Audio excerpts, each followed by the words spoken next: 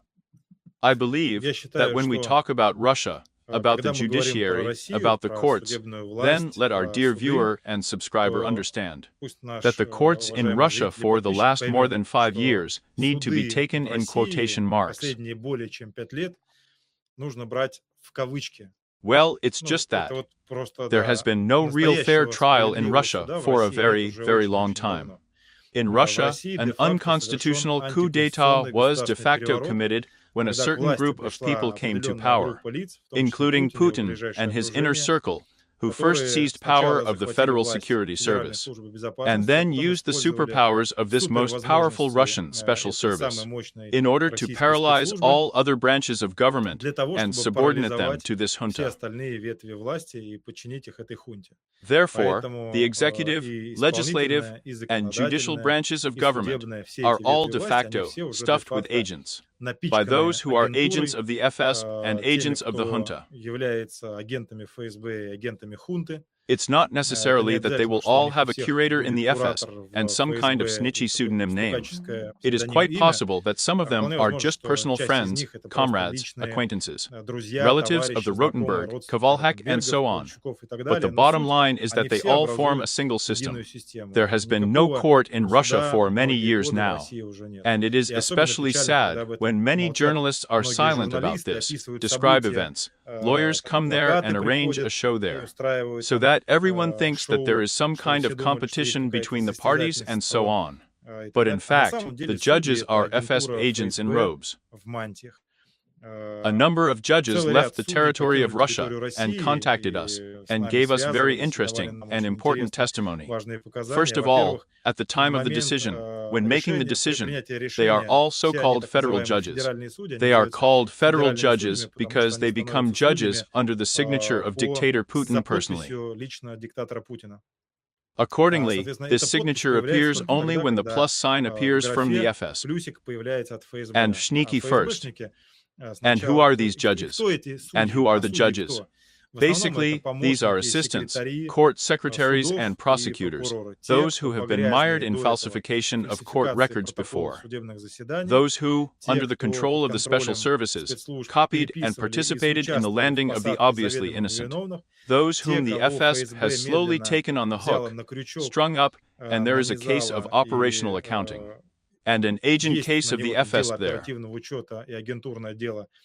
In other words, in fact, without this agreement and obtaining the status of a judge itself, this cannot happen. That is, if the FS does not put a plus sign, if it does not control this person, and the Vshniky do not have compromising material on him, and so on, this person will never become a judge. This is the first one. Secondly, a dual control system has been formed.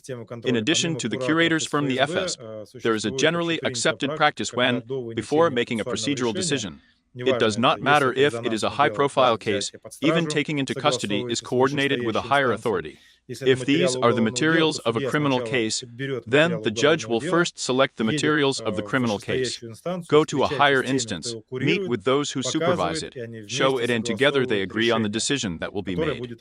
And it almost always coincides with what is agreed with the curators. Therefore, there is this double control system. And when the judge goes to therefore the verdict in the room in the advisory room, everything has already been written and decided in advance.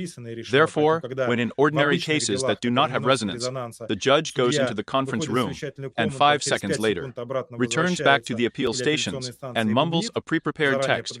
All this is just an additional confirmation that it was already. That is, there is no one sits and thinks, guilty or not guilty, and that I will put the basis for an acquittal or a conviction.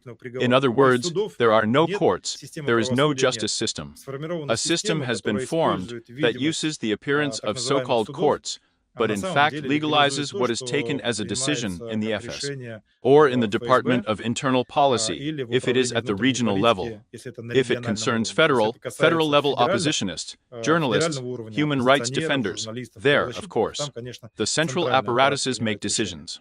Therefore, what we see now is that they are grabbing for the last word, but it just says that there is no limit to lawlessness. They are ready to strangle, and why do they act so cruelly? They perfectly understand the significance and role of protest in the history of Russia. After all, we know by name those who in 1968 year went to Red Square, protesting against tanks in Prague in Czechoslovakia. And now there are not 8 people, but 1,000. The task is to Задача напугать, scare, потому что because if it если continues это to будет и acquire, дальше the приобретать, processes will develop э, exponentially. The system will развиваться, collapse. протест будет в So it's геометрической important to jump прогрессии, on the spot, the система рухнет. deadline, blink the Поэтому wrong eye, важно, not on command, подпрыгнул the на deadline in месте the last в word. срок. Thought of Моргнул something не to тем say to глазом, you, не по there's some команде lawyer в said that срок. you have В freedom последнем in within слове the додумался, framework of что the last сказать. word. Say Тебе там whatever какой-то you адвокат want. сказал, что They у тебя есть understand that свобода the last в word рамках is used последнего by слова many as говорить a все, что tribune, хочешь. as a statement. Они понимают, что последнее слово очень многими используется как трибуна, как высказывание. Not because Не it will потому, что это affect the повлияет decision на of the решение FSB agent in the агента mantle, ФСБ в who мантии, comes который out, выходит, говорит mumbles what was то, что decided at решили the top, наверху. but Потому because что it will be это known to the будет Western известно press, западной it will be discussed прессе, in the это будет blogosphere, and обсуждаться so в on. блогосфере и так далее. Therefore, Поэтому к to the ногтю nail, to сидеть, sit, to be молчать, silent, and и like вот Ilyusha как Gorbunov a few days Илюша ago, Горбунов this is несколько Prigozhin's дней main назад, это media главный man. медийщик Пригожина, The judge ему issued судья him a выписал 10-year десятку strict строгого regime, режима as if as revenge for the fact that как Gorbunov в helped качестве Prigozhin мести then, за то, что to Горбунов promote this помогал armed Пригожину тогда rebellion and пиарить so этот on. вооруженный мятеж и так There далее. he is. Вот он там, This это is, in по fact, сути дела, an exemplary last word in the образцово-показательное последнее representation слово of в Spshnikov. представлении ФСБшников. Akin to dear Сродни comrade Stalin, a уважаемый personal mistake has товарищ occurred. Stалin, произошла чудовищная That ошибка. is, То есть that's вот what they что они want to хотят, be in the чтобы было last в word. последнем слове. And what А то, people что say in люди the говорят в last последнем word, слове what they think, то, что they думают, even want to deprive даже those who этого они protest. хотят лишить тех, кто протестует. This is Это another еще element of this один из fascism of the элементов 21st вот этого century in Russia. фашизма 21 века в России. Well, thank you very Ну much что to ж, Vladimir спасибо большое OECHKIN for this Владимиру difficult Осечкину за этот conversation. тяжелый I разговор. Я warned that it will be предупреждала, что heavy. он будет There is тяжелый, no потому что good новостей news. нет. Follow the new Следите за новыми investigations and the facts расследованиями that the и теми Gulag фактами, Project которые no presence to представляет us and нам our и future нашему foundation. будущему фонд проект «ГУЛАГу Subscribe нет». to the Подписывайтесь на YouTube-канал «ГУЛАГу нет». Ну и, конечно, всегда рады Владимиру Осечкину. Спасибо вам, дорогие друзья. Напомню, что мы остаемся в записи. У вас есть возможность комментировать, дорогие наши зрители. Пишите, не соглашайтесь, дополняйте. Ну, а я, в свою очередь, буквально вот последнее скажу, что у меня внезапный эфир сегодня я записала, и завтра, в воскресенье, вы сможете увидеть нашу беседу с Александром Роднянским. Пожалуйста, посмотрите. Там, по сути, мы говорим о том же самом, о чем мы говорили сегодня с Владимиром Осечкиным, только через призму культурологическую, через призму кино, искусства, литературы, но все равно об этом же, о фашизме 21 века. Володь, спасибо вам большое и всегда рада вас видеть. Спасибо вам. Всем мирного неба над головой. Конечно, лучи, слова поддержки Украине и всем украинцам, кто сейчас под этими ракетными, бомбовыми и атаками БПЛА и дронов. Конечно, скорейшего прекращения войны, мира. А россиянам, тем, кто в России, я желаю только одного – скорейшей депутинизации. Спасибо большое. Поддерживаю. Спасибо, Володь.